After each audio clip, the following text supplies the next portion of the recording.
Anies nggak usah kita bicarakan karena makin menguat. Inilah gonjang-ganjing di antara dua kubu ini. Jadi terjadi kubu jadinya, yaitu kubu Megawati dan kubunya Pak Joko Widodo. Manggil ini tiba-tiba Andika didapuk masuk dalam tim 7. Bintang ini. Jadi bintang dengan bintang. Nah, kalau Budiman Sujatmiko ini saya punya catatan khusus nih. Biar aja lah dipanggil diomelin sama Megawati.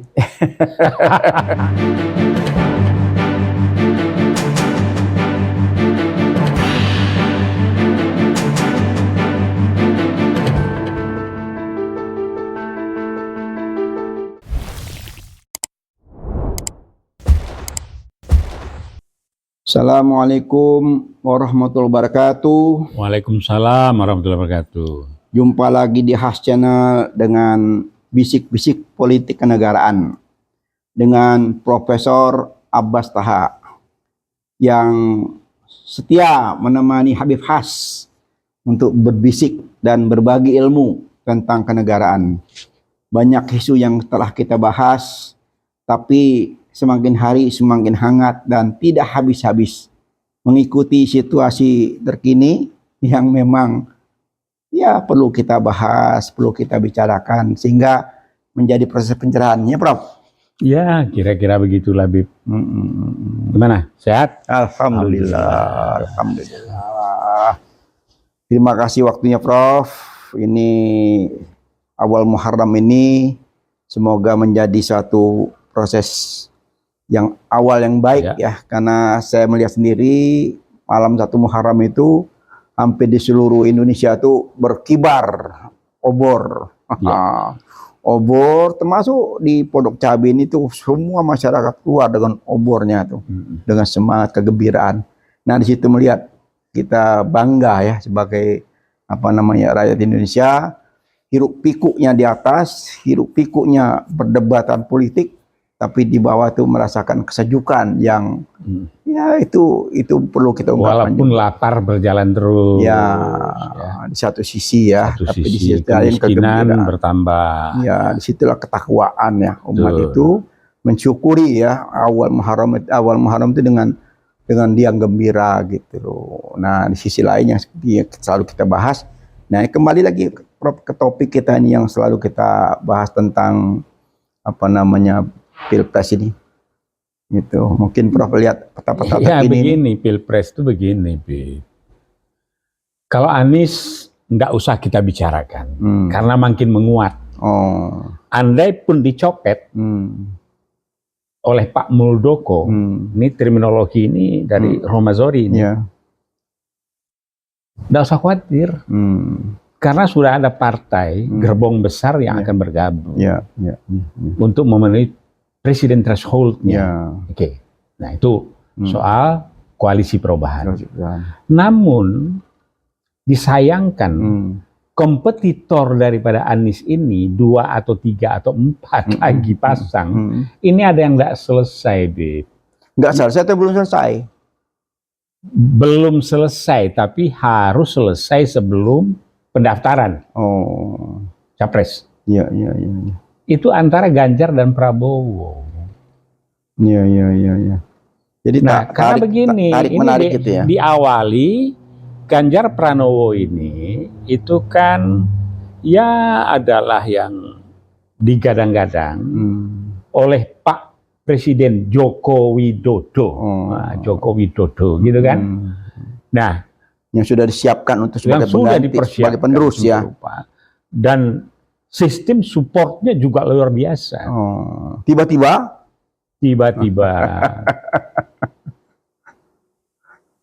terahnya Soekarno, Bu Mega mengambil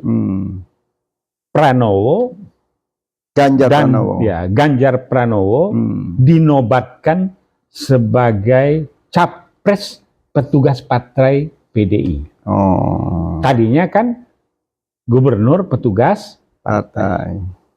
Nah, terjadilah gonjang-ganjing di antara dua kubu ini. Jadi terjadi kubu jadinya, yaitu kubu Megawati dan kubunya Pak Joko Widodo. Ya, tapi ada yang sayang, Prof. Seharusnya begitu dinobatkan, ditunjuk sebagai capres, ya kan, calon ya, baca pres itu sudah diselesaikan dulu tugas gubernurnya, sehingga tidak menimbulkan konflik di mana-mana. Sekarang dia cawe-cawe ke Jakarta, jadi rame lagi di medsos. Ngapain ngurus Jakarta?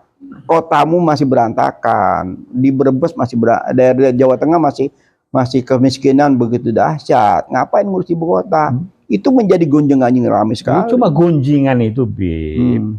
Karena ada budaya politik yang terjadi ini. Apapun permasalahannya, menjelang pelaksanaan pencoblosan, beberapa saat sebelumnya, itu ada serangan fajar. Jadi dengan serangan fajar dan dengan penekanan melalui A, B, C, D, ya mungkin lurah, desa dan sebagainya, Babinsa ataupun polisi RW, mereka akan memenangkan ini, sehingga yang nggak kerjaannya dikerjain, yang dia 2 tahun hampir 2 periode nggak selesai membenahi Jawa Tengah, dan termasuk yang termiskin di Pulau Jawa, yang termasuk kemiskinannya meningkat, tapi macam-macam. Iya, makanya saya bilang kalau memang PDI ini sebagai partai besar, ya, dia sudah menunjuk satu kadernya untuk menjadi capres. Dia harus memberi satu ultimatum, ketegasan gitu loh. Oke, sekarang kalau memang mau cawe-cawe, ya udah istirahat dulu masalah jadi gubernur ya. Seperti wakil gubernur kan sudah mundur. Ya, saya dengarkan seperti itu. Jadi, nah kalau dia juga mundur kan jadi enak gitu loh. Jadi kan apa hal yang dilakukan oleh, ya kita tidak memuja-muji Anies ya. Anies itu sebelum gubernur selesai kan banyak dipuja-puji orang, termasuk LSMP sini. Sebagai capres, dia tidak respon, sama sekali tidak direspon. Berbulan-bulan saya memberikan semacam dukung kepada Anies, dia tidak respon karena dia bilang apa jawabannya? Belum selesai tugasnya. Dia tidak berpikir ke depan. Tugas saya belum selesai. Nanti kalau tugas saya sudah selesai, baru saya bicara. Nah itu menjadikan apa contoh? Itu ada sikap namanya. Iya. Nah ini sekarang sikap dan tipologi kepemimpinan. Sudah ditunjuk sebagai capres. Tetapi karena langkahnya salah, sehingga di dalam sendiri akhirnya berantem. Oh iya, itu rame, Beb. Sekarang kan begini, Effendi Simbolon ada statementnya, dipanggil.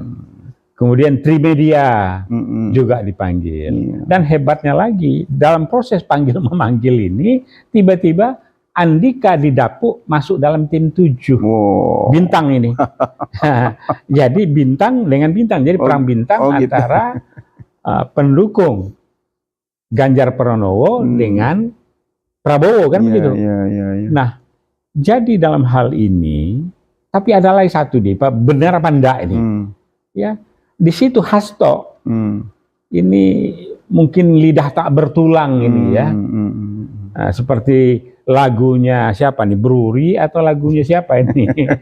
Ya, itu Hasto bilang, ya tapi Andika tidak beli pesawat bekas katanya.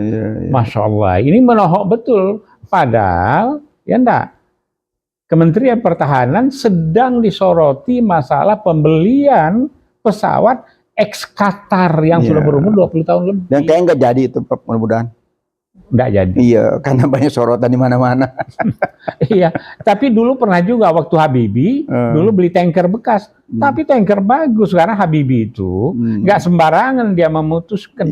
Uang pesawat udara aja dia bisa desain dan dihargai dunia dan sampai sekarang dipakai. Ya kita berharap, Prof, ya sebagai apa namanya bintang tadi ya, janganlah mau diadu domba. Jadi ini Hasto sipil ngadu domba kalangan TNI. Iya, di satu sisi dipuji-puji sebagai Andika mantan panglima bla bla bla keberhasilannya, di sisi lain dia mengkritiki Prabowo, itu nggak bagus. Ya, jadi kalau dulu itu dalam sejarah perkembangan Indonesia, kita mengenal yang namanya TB Simatupang, itu jalannya kan. Kemudian Nasution ya, dia memang terlibat dalam proses membangun negara ini. Cawe-cawe politik dia, tapi konkret dan jelas konsep yang dianukan. Nah, salah satu produk dunianya itu adalah Hamka Merata, ini produknya Nasution. Itu harus diakui. Nah, kemudian cuma cawe-cawe yang TNI yang sekarang ini terlibat, mudah-mudahan mereka ini menjadi negarawan lah. Kalau misalnya Pak Muldoko cawe-cawe, ini copet Demokrat. Kalau misalnya TB Hasanuddin, jelas dia di struktur PDIP, jelas dia masuk. Itu mengkritisi juga masalah. Ya itu namanya mengkritisi. Kritik itu kan bagus. Nah, dengan kritik itu apa namanya bagus ya buat rakyat ya. Karena kalau terjadi apa namanya hal mubazir itu kan dikritikan, mungkin saya yakin nggak jadilah. Itu yang soal pesawat, soal sindiran daripada Hasto. Nah itu yang tidak bagus, Bro. Intinya itu kalau kita mau bertanding, ini kan semacam pertandingan ya, apa namanya kompetisi ya. Ya jual aja gagasan, ide apa saja yang baik-baik. Jangan nyerang sana sini gitu. Ini kalau di Barat, Bib, ada juga sindir menyindir itu. Zaman Kennedy dulu ada Oswald ya. Itu kan masalahnya masalah Irlandia yang Katolik, ya, perang di sana kan, Protestan. Kemudian Kennedy ini kan Katolik, masuk menjadi presiden di Amerika, yang selama itu dominasi Protestan kan, terjadilah macam-macam. Jadi sindiran-sindiran itu ada juga. Ya sindiran-sindiran yang memang apa konstruktif, namanya, itu boleh-boleh saja. Tapi kalau sudah mengarah ke semacam apa namanya permusuhan itu kan sayang ya. Sehingga putra-putra terbaik bangsa ini janganlah mau diombang-ambingkan oleh suasana politik gitu loh. Apalagi jenderal-jenderal, dia mantan jenderal tuh dia harus hati-hati dan betul-betul dia ngikuti. Ya kadang-kadang syahwat partai politik ini kan kadang-kadang berlebihan, Rob. Ya jadi begini, Bib, kalau soal ini Prabowo, Ganjar, ini penilaian pribadi saya. Sebab saya mengikuti betul dari ayahnya Sumitro. Pernah jadi menteri dan pernah ikut PRRI. Iya, gini sudah ada calon, udah nggak apa-apa. Prabowo sama siapa, militer sama sipil, sipil itu nggak apa-apa, bagus gitu loh. Jadi kita ngomong bicara itu yang apa namanya tidak menyerang gitu loh. Iya, cuma begini, itu pun akan selalu terjadi, Bib. Apalagi budaya kita ini sudah diintervensi sama sekuler, diintervensi sama Yesuit, ya, intervensi macam-macam, sehingga yang macam-macam ini ketemu di Panji Gumilang itu di Zaitun. Ada sholatnya, jamaahnya begini, ada lagunya begini, segala macam. Nggak tahu lah Zaitun. Kemarin bikin acara besar-besaran lagi satu Muharramnya. Jadi balik ke sini, Bib. Maaf nih, saya agak menilai ini. Saya tahu Prabowo ini tidak lepas dari buku. Dan itu statement bekas komandannya yang namanya Pak Yunus Sosfiah, yang mantan menteri. Beliau bilang, Pak Abbas katanya, cerdas, pinter itu Prabowo katanya. Itu. Dan setelah saya jumpa dan ngobrol dan juga dari abang kandung saya yang senior dari itu mengatakan begitu. Jadi kalau dari segi knowledge, akademisi, intelektual dan segalanya jauh lah dibandingkan. Tetapi sebagai capres yang dari satu kubu yang sama, artinya dorongan dari koalisinya. Nah, ini itu yang menarik. Nah, janganlah terjadi seperti itu. Itu sudah terjadi. Sudah terjadi. Jadi saya merasa saya berharap tadinya begini. PDIP tumbuhlah sebagai suatu partai nasionalis sungguhan. Ya. Nah, sekarang enggak, sudah dipanggil itu tokoh-tokoh utamanya itu. Trimedia, Effendi Simbolon, siapa lagi itu ya? Budiman, bakal dipanggil juga. Nah, Budiman Sujatmiko. Aduh, kalau Budiman Prabowo lagi. Nah, kalau Budiman Sujatmiko ini saya punya catatan khusus nih. Biar aja lah dipanggil diomelin sama Megawati. Maaf ya, ini jadi luar pribadi karena. Iya, jadi memang ini kan Budiman Sujatmiko PRD kan. Iya betul. Itu kemudian kan yang PDR kan. Dia jumpa dengan yang punya proyek di Cianjur kan. Nah, saya nggak tahu persis semua proyek itu. Nggak ngurus proyeknya. Oke, ya. Jadi kalau lihat suasana perpolitikan ini tuh jadi apa namanya tadi sudah mulai meredam, gaduh lagi. Begitu mau meredam, gaduh lagi gitu loh. Nah sekarang gaduh Golkar rame lagi sekarang nih, mau Munaslup. Ya saya dulu lah. Gaduh itu juga salah satu ya enggak merupakan teknik pemasaran. Jadi dalam marketing ada 4 kunci utama, mix marketing namanya. Tetapi sekarang ada digital marketing. Kemudian ada adu domba marketing. Dengan adu domba ini rame, dombanya ditonton. Cuma bukan domba di Garut yang diadu untuk suatu seni kan, tapi itu juga tidak bagus. Jadi orang semakin terkenal dengan Prabowo, orang makin terkenal dengan Ganjar, ya itu melalui ini tadi. Oh gitu ya. Jadi Nah, jadi TikTok ya? TikTok dia ini. Jadi seperti yang bilang juga, ini Habib sama Abbas Taha TikTok juga ini untuk meramaikan khazanah podcast di Indonesia. Iya, kalau Senin sore kemarin TikTok antara Joko Widodo dengan Surya Paloh ya. Oh, itu TikTok rekonsiliasi. Oh gitu. Nah, nasional tingkat tinggi. Iya. Dan diharapkan dari situ legasinya sebagai negarawan muncul nih, sehingga nggak diganggu lagi perjalanan ini oleh copet-copet yang akan menggagalkan Anies gitu. Iya. Karena beliau udah tanya, siapa sih wapresnya Anies? Kan begitu menarik, Beb. Ya mudah-mudahan kalau dia memang kepengen tahu, karena Surya Paloh sudah bilang Pak Joko Widodo capresnya ada di tangan Anies, ya udah aja silaturahmi dengan Anies. Gitu. Silaturahmi. Silaturahim ya. Iya. Jadi mungkin setelah ditetapkan capresnya 1, 2, 3, 4 atau yang lebih kuat tuh tiga capres ya, yang lebih kuat, walaupun kemungkinan 4 ada, kalau rame juga gaduh, ini yang Soekarnois ini terahnya yang sangat ya lekat dengan Soekarno, yang dia punya terah adalah Puan Maharani. Nah ini bergerak jadi 4 dia nanti nih. Tapi yang dominan sekarang masih 3 ya. Ya capres. Nah itu yaitu Prabowo, Ganjar dan Anies. Nah, mudah-mudahan Pak Joko Widodo ini sekarang agak jarang saya ini pakai kata Pak Jokowi. Karena apa? Kita lengkap kan namanya. Dia lengkap. Karena apa? Ya dengan rekonsiliasi dengan Surya Paloh membawa pemikiran saya mesti dilengkapi namanya. Dibesarkan nama Pak Joko Widodo ini. Ya gimana pun juga mantan presiden. Oh, mantan. Belum. Calon mantan. Oke. Jadi begitu barangkali, Bib. Iya, jadi kemarin juga ada yang menarik tuh di MK tuh. Ada tuntutan sebagai wakil presiden itu bisa jadi calonkan sebagai wakilnya nanti yang ke depan gitu loh. Ada ide itu antara Prabowo sama Joko Widodo nih presiden dan wakil presiden, tapi di proses di MK katanya ditolak. Jadi itu tidak bisa. Jadi setiap presiden itu setelah 2 periode dia tidak bisa lagi mencalonkan, baik itu presiden sudah ketahuan, wakil pun juga sama. Jadi sudah clear tuh. Jadi kalau masih ada yang mimpi tetap memunculkan Joko Widodo sebagai wakilnya Prabowo sudah terbantahkan. Ya karena itu sistem kenegaraan.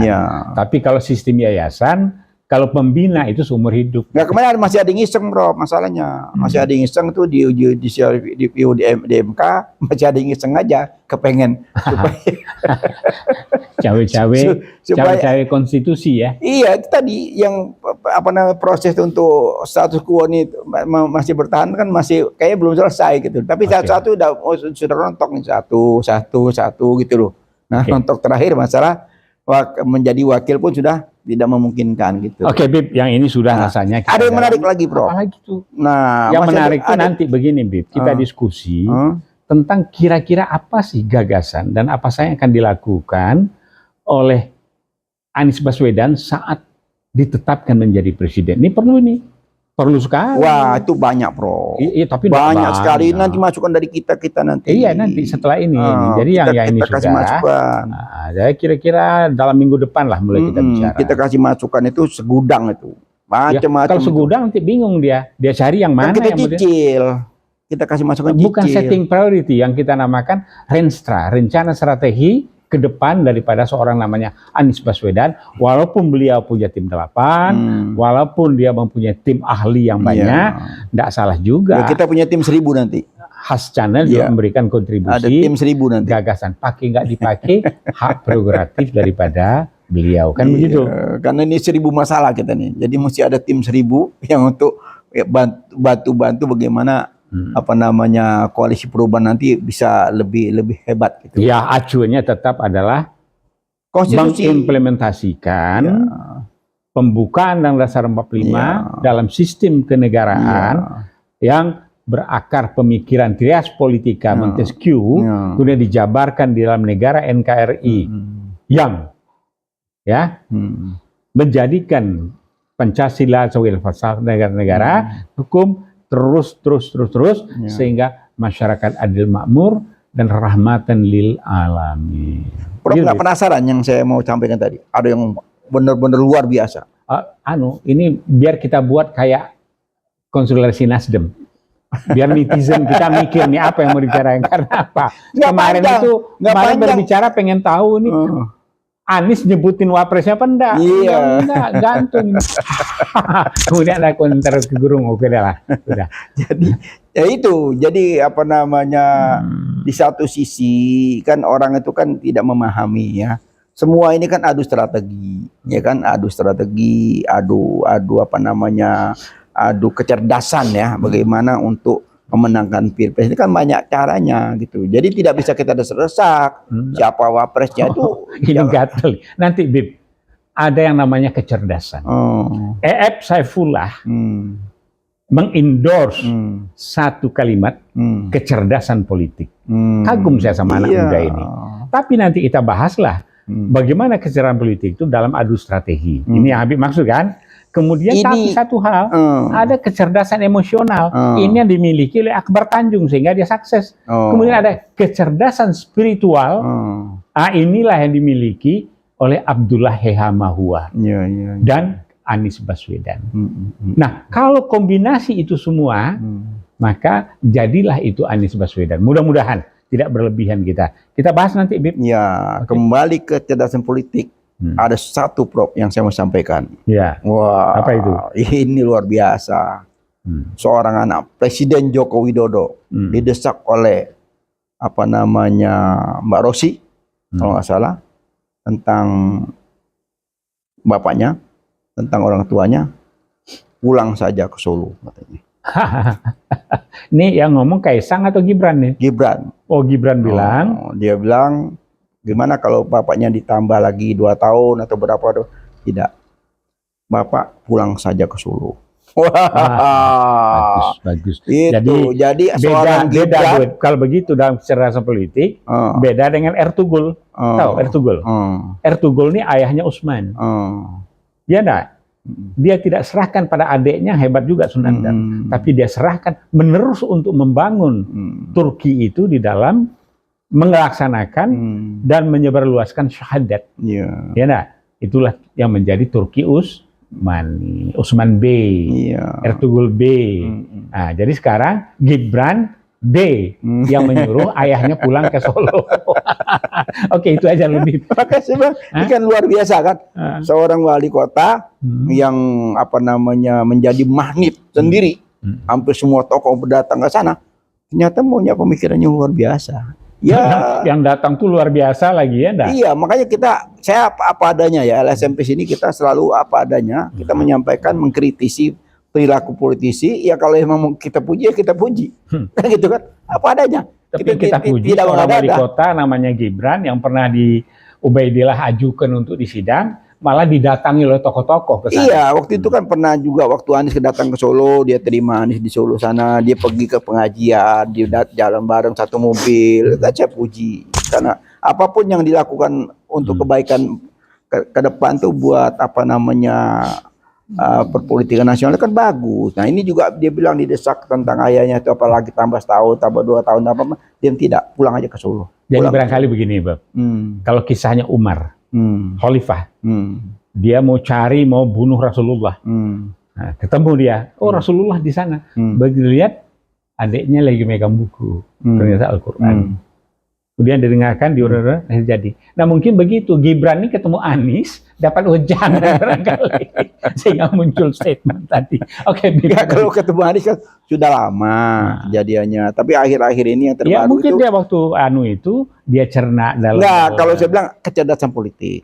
Oh, kecerdasan politik. Ya, seperti Prof bilang tadi ya, kecerdasan politik itu ada muncul pada saat yang memang dibutuhkan gitu loh. Walaupun statementnya tidak panjang lebar, tapi itu menyentuh hati kita sebagai pemerhati politik itu ini bagus, contoh yang baik gitu loh. Nah, mudah-mudahan ayahnya terketuk hatinya ya untuk pulang. Ya, karena mau nggak mau, ya udah dibuktikan kemarin dengan pertemuan dengan Surya Paloh, ya sudahlah. Apa namanya, apapun yang sudah diusahakan kemarin ternyata dengan segala macam apa namanya bumbu-bumbu dengan segala macam strategi semuanya tidak berhasil. Saya yakin bukan beliau semata-mata untuk itu, tapi banyak orang-orang sekitarnya yang memang punya ambisi yang luar biasa. Jadi Pak Jokowinya ini, Joko Widodo di kita masih kuat, kita teruskan saja perjuanganmu. Kita pemenang. Pak Jokowi ini bisa ya. Seperti yang di TV itu, aku bisa.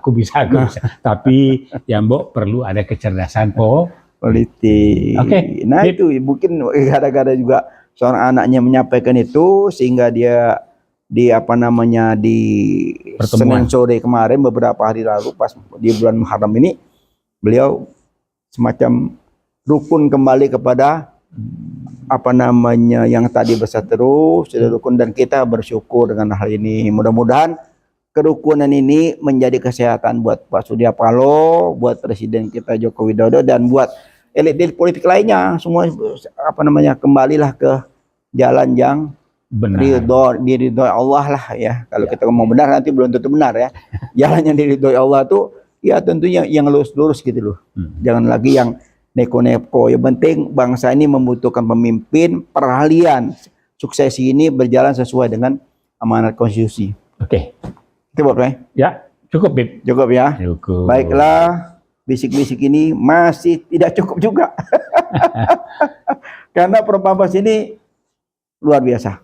Ya, barakallahu fikum, mudah-mudahan panjang umur, sehat walafiat, kita sehingga bisa tayang hampir setiap hari untuk menghidupkan suasana perpolitikan nasional, pencerahan politik, sekaligus kita meluruskan yang bengkok, ya Prof ya, memberikan masukan, dan sekaligus juga untuk sebagai proses berdemokrasi yang baik dan benar Prof ya.